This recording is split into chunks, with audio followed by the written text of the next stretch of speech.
She introduces herself as Christine, Count Cremo's daughter, mentioning that she saw him walking through the mansion courtyard yesterday. Blushing, she hands Javier a love letter, requesting him to accept it. Lloyd Frontera acknowledges that he was somewhat expecting this and thinks it's fine. That's just how it is, he guesses. Javier takes the letter and places it inside his jacket. Christine leaves, expressing satisfaction that he has accepted it. As they prepare to continue, Lloyd Frontera stops Javier, accusing him of being abusive. Javier is puzzled, asking what he's talking about. Lloyd Frontera expresses annoyance at how Javier acted like nothing happened after receiving the love letter. Javier is confused and questions what's wrong with that. Lloyd Frontera becomes angry, pointing out that Javier took the love letter and put it away as if it were nothing. Javier, still not understanding, asks what's wrong with that. Lloyd Frontera, irritated, looks at Javier strangely, puts his hand on his face, and questions if he has never received a love letter before. In response, Javier apologizes and offers words of encouragement, telling Lloyd Frontera to take strength. The system window notifies him that Javier sincerely wishes him the best. Lloyd Frontera reflects that he is not jealous, not even a little bit, because he is going to be rich and make so much money. After a while, Lloyd Frontera sits on a chair angrily, and Count Cremo arrives, asking what's up with his face. Quickly adjusting his expression, Lloyd Frontera apologizes, stating that he is focused on his work. Count Cremo observes that he gave him a shock, noting the intensity in his eyes. He mentions that while he managed to gather most of the materials without difficulty, obtaining volcanic ash is proving challenging. Lloyd Frontera thinks about the significance of volcanic ash as one of the key ingredients for Roman cement. He acknowledges the advantages of Roman cement, citing the lasting structures from 2,000 years ago, showcasing its durability ahead of its time. He contemplates the difficulty of obtaining volcanic ash, realizing that the best option would be to go to a volcano. However, considering the time it would take, he deems it impractical, as he can't wait that long. Lloyd Frontera reassures Count Cremo, expressing confidence in finding another solution. He decides it's time for Plan B, opting to give up on Roman cement and instead make Portland cement. After a while, he sits down and writes a letter, contemplating that Portland cement gave rise to their modern cement. While he has a general idea of how to make it, the details elude him. Determined, he decides that he must rely on brawn and commit to experimenting with various combinations if he lacks the brains. Later, Lloyd Frontera placed some stones on the table, marked a cross on paper, and reflected that sample 129 failed. He believes he's close to figuring it out, but needs to fine-tune the mixing ratio. Contemplating further, he considers that the drying process might be a factor and decides to add 4 more combinations. He expresses confidence that applying 12 ratios will yield success. Unexpectedly, Pipodong comes behind Hamang and Bangul. Pipodong jumps on his shoulder, hugging him. Lloyd Frontera tells them he's busy and to go for a walk without him. Hamang and Bangul also jump on him despite his plea, showing affection. An overwhelmed Lloyd Frontera protests that he can't because he's too busy. They persist, shaking their heads. Frustrated, he screams that he told them he is engaged. Just then, he recalls his pet dog. The story shifts into a flashback as he witnesses his dog's death and attends its funeral. Sitting near the lifeless body, he weeps, feeling remorseful for not brushing its fur one more time and not playing with it more. At that moment, he recognizes that he is the last member of his family. Returning to the present, he picks up Hamang, Pipodong, and Bengal, hugging them tightly. He declares that they are more important than his research. Walking with them, he reflects on his behavior, admitting to being an awful person. The 3 of them look at him. He confesses that despite everything going well, he has treated them like machines, realizing he is the biggest moron in the world and would have had many regrets. Halting and sitting down near them, he expresses gratitude, acknowledging that the positive change is all thanks to them. They respond happily.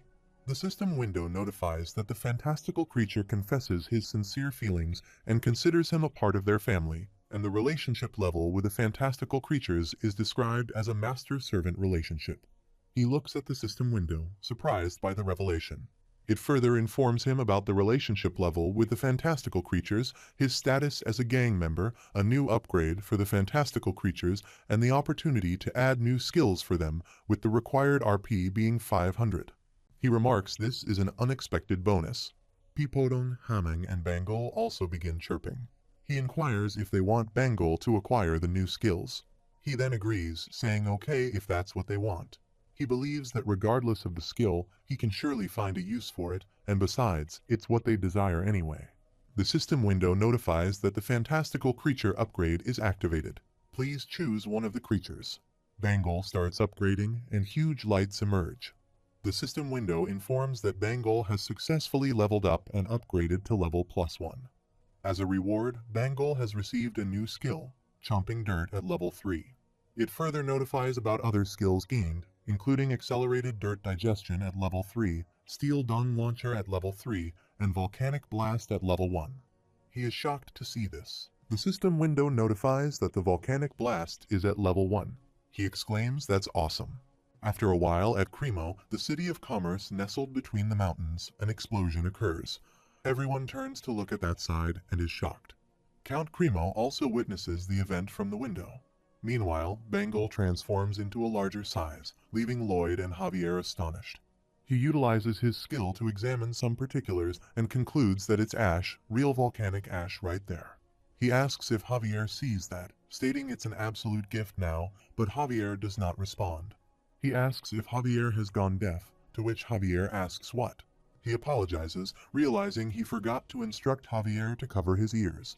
He repeats his question, and Javier, still unclear, asks what. He exclaims loudly that he is ugly. Javier retorts that he is not as ugly as he is.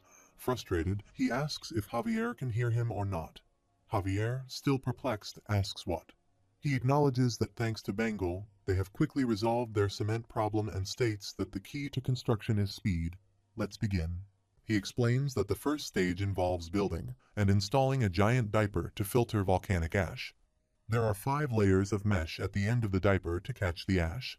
He comes to the city with Bangle. He covers his ears and says it's going to blow. They all cover their ears and it blows. He then thinks that they should activate Bangle's volcanic blast. He announces again that one more time it's going to blow. Everyone stands there, covering their ears. Count Cremo thinks he can see that he's not an ordinary engineer. He has never heard of these techniques and summoning creatures either. Lloyd believes that in this project he will keep a close eye on him, and then he will give a detailed report to His Majesty the King. He rubs his face with Bangle and thinks that if the rumors are true, then it's a waste to keep him in the backwoods. He believes that once the ingredients for cement have been gathered, it's time for stage 2, making a caisson to pour the cement into and placing it in the sea.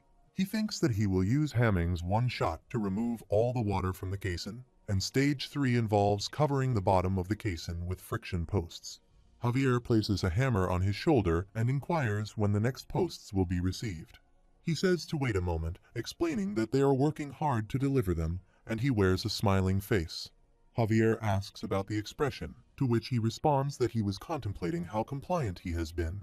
He notes that he didn't even utter his usual statement, asserting that he is a knight and questioning why he should perform such tasks. Javier gazes at him, walks away, and remarks that he is a knight, questioning why he should be the one hammering. The other person states that he is the knight escorting him. He adds that if the posts are not hammered in, they won't earn any money, won't be able to clear their debts, and if he succumbs to stress, the Baron will be saddened. Moreover, if he becomes bedridden, the Baroness might also fall ill. Javier glances back at him and Lloyd, who is binding his hand and pleads to protect his family while expressing his willingness to help them. He then steps back and commences working, striking the hammer on the wood block. He contemplates that after completing his regular coaching session with Javier, he will utilize Bangle's steel dung launcher to construct the steel frame. He envisions that ultimately the long-awaited cement will be poured, the caisson will be dismantled once the cement has hardened, and the artificial sea platform will be complete. Standing alongside Count Cremo, he observes the platform and remarks that it is 50 centimeters higher than the water level at high tide. He suggests that placing a mermaid statue there will create the illusion of it floating. He expresses some doubt, saying that honestly, he can't believe it and questions whether the foundation can truly withstand the weight of the statue. If he does succeed, he assures that he won't be disappointed with the construction fees. He then proceeds to descend.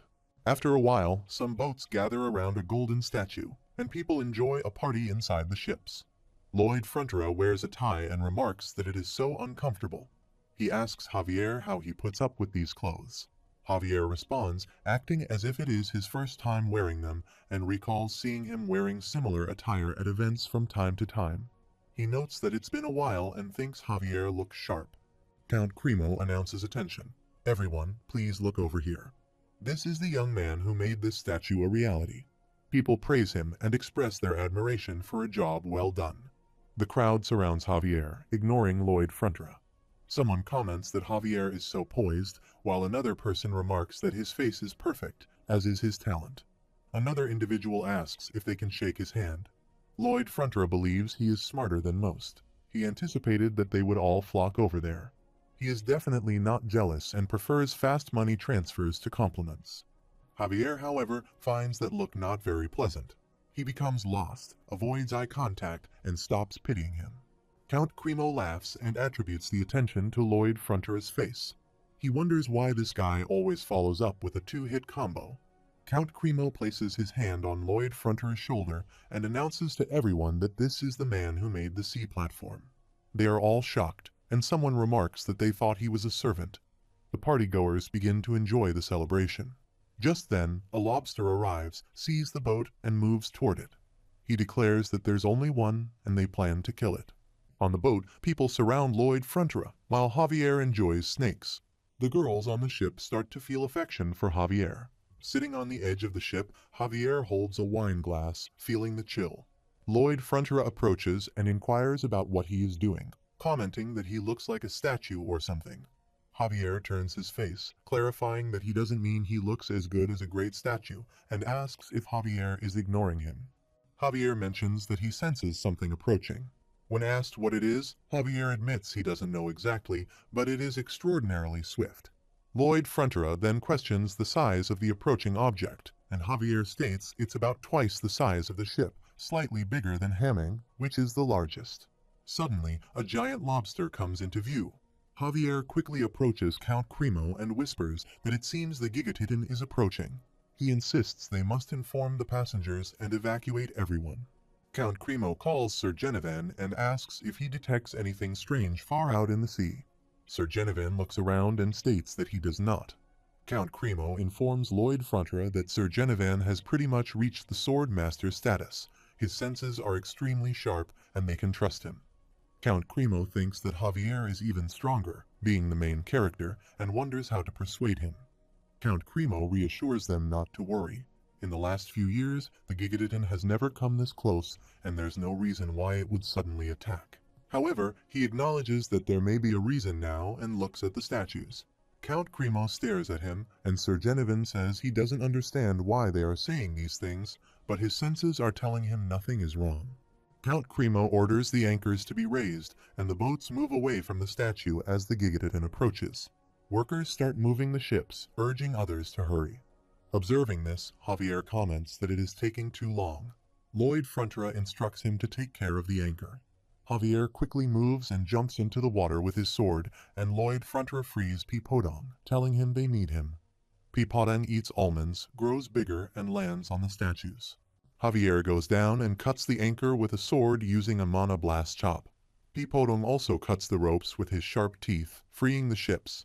Javier proceeds to cut the anchors of other boats one by one. Suddenly, the Gigatitan approaches from behind, and Javier thinks it has sped up. The ships begin to spread out, but the Gigatitan attacks a ship, causing passengers to float in the water. Pipodong sits, hugging the statue, but the Gigatitan breaks it. Javier emerges from the water with his fiery sword and catches Lloyd Frontra from falling. The statue explodes and starts falling into the town, causing destruction, and people become scared. Due to the ship's break, individuals start drowning and scream for help. Someone asks about Ellen's whereabouts. Lloyd Frontra says they can't save all these people. He summons Taming and instructs him to use one-shot power. Taming jumps into the sea and starts drinking water. The Gigatitan enters the town and destroys houses. Javier notices the Gigatitan moving towards the city and insists they must stop it. He sees Lloyd Frontra sitting on a broken table, which is upside down, resembling a boat. He asks where Lloyd Frontra is going, pointing out that the Gigatitan is the other way. Lloyd Frontra responds that's why they have to run this way, calling Javier a fool. He questions whether he wants to fight that monster and if he has lost all his bananas. Count Cremo urges everyone to hurry up, emphasizing that the sea is dangerously cold and instructs them to get the people out of the water as soon as possible. Taming dispels people from the water with individuals calling for help. People on the ships throw ladders to assist and say, "Grab onto this." Meanwhile, the Gigatitan attacks the town and residents run for help. Lloyd Frontier questions why Javier is just standing there and tells him to come on already. He asks if Javier is ignoring all the people who are in danger. Lloyd Frontier states that they came to make money, not to fight sea monsters or keep the peace. He points out that the city has its own army and artillery, so they will be fine on their own. Lloyd Frontier thinks that in moments of crisis, Javier has shown great ingenuity and a resolve not to give up and not turn his back on those who are struggling. However, Lloyd Frontier argues that they are busy with their own matters and question why they have to protect someone else's city. He suggests that running away is the rational thing to do. Javier reflects that in the end, he realizes this is truly who he is. The system window notifies that Javier's approval rating has decreased by 5 points, but his approval rating is now plus 1 point. It also indicates that his relationship with an important character has worsened, but he assures that they won't lose RP for this, and the current RP is 19-1. Javier takes out his sword and declares that he could never do that. Lloyd Frontier advises him to stop trying to be righteous all the time, emphasizing that if he goes back there, he will die. He transforms his sword into a skateboard, utilizes mana blast power, and jumps into the sea. On the other side, people in the castle declare that the cannons are ready and fire. They attack the Gigatitan, and a soldier remarks that it did not even flinch. The Gigatitan's body breaks from the side, and it advances to attack them, destroying everything in its path. It resolves to kill the mermaid, prompting people to start running to save their lives. A man falls down while running, and the Gigatitan moves its leg to attack him. Javier employs his sword with a mana blast and attacks the Gigatitan, wondering if his mana blast slice will bounce off. He falls but quickly moves again, evading the Gigatitan's counterattack. The Gigatitan attempts to attack Javier, but he swiftly moves back to save himself. As it moves to attack again, Javier thinks he can't dodge this and falls back. The Gigatitan moves its horn to attack Javier, who thinks he has tied it up, and this is enough. He acknowledges that he knows he will never beat this kind of monster, and he may even die here, but he refuses to die before ensuring the safety of the people. Meanwhile, Lloyd Frontier attempts to row the table boat and remarks that it's not like he is some overpowered character. Even if he has RP, it's all construction related, and there's nothing he can do. He questions what he could do even if he went back there, stating that he is human too, and it breaks his heart when the city gets destroyed and people get hurt. He emphasizes that it's not like there's anything he can do. He contemplates that if he runs away like this, the city will be destroyed, and if he leaves it to be destroyed, their construction fee payments will be delayed. Lloyd Frontier instructs Bengal to head back, acknowledging that their construction fee payments will be delayed. Bengal uses the volcanic blast, becomes bigger, and moves toward the city with Lloyd Frontier on his back. Lloyd Frontier curses, saying he is dead meat, the damn oversized lobster. Meanwhile, Javier attempts to fight back against the Gigatitan. He jumps, uses Mana Blast, and thinks it's still an animal after all, so its weak spot must be its eyes. He pushes the sword into its eyes, and just then, Taming arrives and attacks it. The Gigatitan throws Taming back, and he falls on Lloyd Frontier's head. Lloyd Frontier asks how dare he mess with his cash flow. Javier moves to attack, thinking that now is his chance.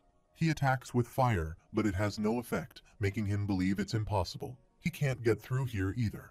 He struggles to find anywhere to attack it properly, realizing he thought he could win initially, but now he doesn't see a way yet. Wondering why he feels so calm, he attributes it to Master Lloyd's return, interpreting his return as a sign that there is a way to beat it. The scene shifts to 2.5 minutes earlier, with Lloyd Frontier riding on Pipodong's back, instructing not to get too close and to take them around so it can't detect them. They reach near the Gigatitan, and Lloyd Frontier thinks he needs to find its weak spot. Javier continues to attack it repeatedly, and Lloyd Frontier observes him, realizing that Javier's Mana Blast is having absolutely no effect. He wonders how it is so strong and what it is made of. He contemplates what it is made of and thinks that's it. He wonders if it is possible to survey it. He uses his skill, detects its weak spot, and thinks it's nice that even living things are made out of something. After all, they can be surveyed. He analyzes that it's a mixture of dentin and chitin, a whopping 1 meter thick. At the molecular level, it's a triple-layer honeycomb structure tightly woven together, forming a state-of-the-art armor. Javier moves to attack, and it blasts. He wonders what that is, realizing that the energy from Javier's attack migrates to a single spot. He figures out that the energy collects in its hollow horn and is then released. Determining that the first thing they need to do is cut off that horn, the system notifies simulation mode. Lloyd Frontera detects its body and identifies a spot where there's a water sac for its hydraulic claw. If they strike that area in this direction with a monoblast, they can destroy that thing. Javier asks what they should do. Lloyd Frontera makes gestures with his hands to indicate a slicing motion. Javier questions if he has lost all control of himself. Lloyd Frontera continues making gestures with his hands and instructs it to cut off its horn. Javier jumps from there and falls on it, thinking that even if he cuts off its horn, it won't be fatal, but Master Lloyd Frontera would never say anything he could not stand behind. He moves to attack, and Lloyd Frontera mentions that even though the horn is hollow, cutting it won't be easy. Monocircles are not all about hitting hard. Javier asks what he should do. Lloyd Frontera advises him to do it fast, even if it's weaker, emphasizing a lightning-quick approach. Javier attacks, remarking that it is easier said than done.